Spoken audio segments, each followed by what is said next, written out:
Welcome to Real Reviews. I'm Chase Lee, and I have another selection for you guys from the Dallas International Film Festival. And this is one of my most anticipated ones on my list, and it's Child of God.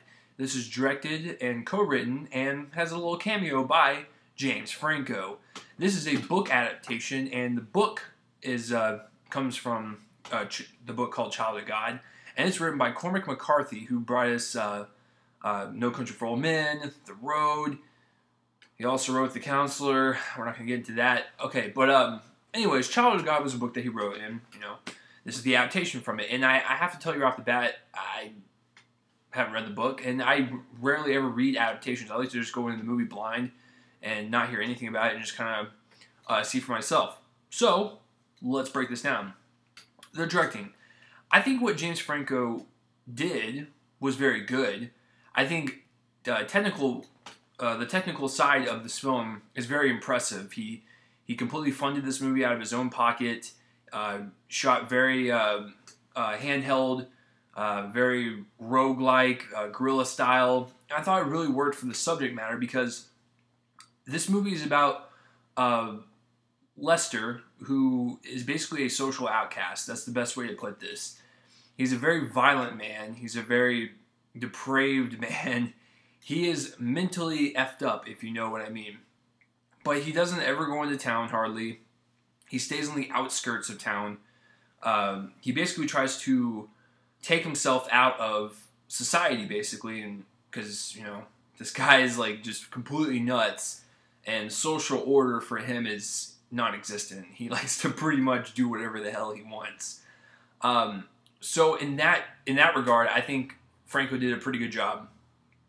Showing us, it was almost like an observation of a wild animal, It's just like we're seeing this guy delve deeper and deeper into crime and degradation, and he literally becomes a cave dweller. He lives in a cave at a point, and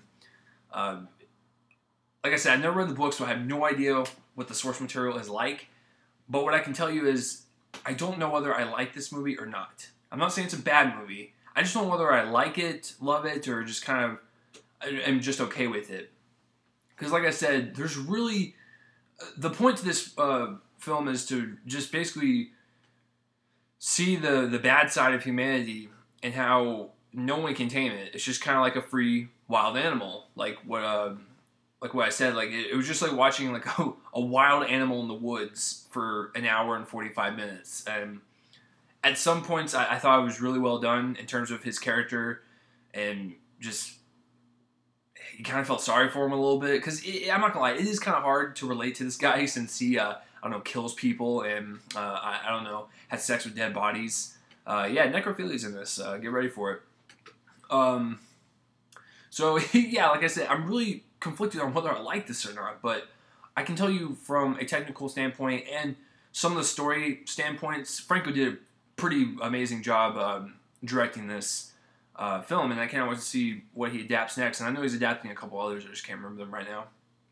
But the main standout is the acting, because the actor that played Lester, the main character, is Scott Hayes.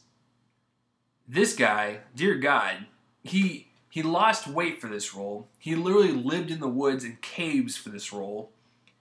His accent and his lisp, it was very Southern and very hard to understand, and he embodied this crazy Southern dude, and he did a fantastic job. He is the standout of this movie for sure. I want to see more of this guy. Yeah, so Scott Hayes, good job on playing a psychotic nut job. He did a fantastic job. Tim Blake Nelson is also in this. He plays the sheriff. It's a pretty good job for what he is. He's not in there that much, but this is literally and ultimately Scott Hayes' film. I'm totally fine with that because he killed it in this role. The cinematography, it's, like I said, it's shot in southern rural areas.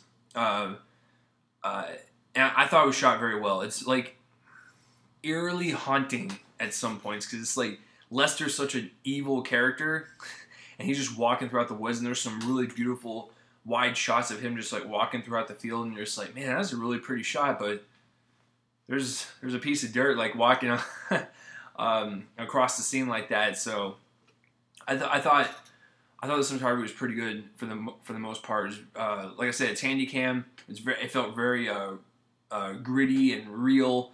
And I think for, like I said, this subject matter, I think that was totally okay, because most of this movie takes place in the woods, so you kind of have to make it look gritty and real. Yeah, cinematography it's actually really beautiful to look at sometimes. It's not bad by any means. Editing, the movie is an hour 44, I believe, and it is a slow movie, just like every Cormac McCarthy adaptation. But I was so invested and just kind of like, I wanted to see what Lester did next, to where I was like, you know what? There were some slow parts, but I was still engaged in the story enough to where I didn't check my phone or anything, so that's good. I think it's paced pretty well. The one thing I didn't really like, or not like is the word, it's just didn't really understand the point. They literally broke up this movie into 3 acts, just like a typical movie, but they broke in between acts, like Act 1 and Act 2, they would have a slide that says 1. So they literally broke it up and told you which act it was, and the producer said that it was meant there to establish the passage of time. That's fine.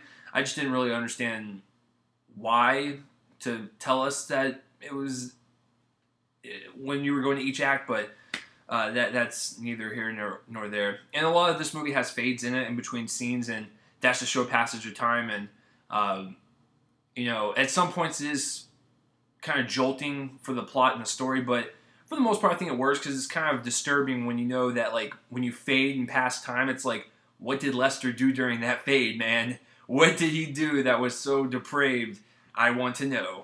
So I think overall, since I'm not really sure if I like this or not, I'm going to give it a strong 6. 6 out of 10. I think it's really well done for James Franco as director and co-writer and stuff. I just want to see more from him. And I like Cormac McCarthy's adaptations. I like No Country for Old Men. My favorite one is actually The Road with Viggo Mortensen and Cody Smith-McPhee. I thought that one was really well done. Like I said, I've never read any of his books, but I like The Road as the best Cormac McCarthy adaptation. So, have you seen Child of God, or if you even heard of it, comment in the places right below my face and let me know. And as always, thanks for watching Real Reviews. I'm Chase Lee, and tune in next time for whatever I review next. See you guys later.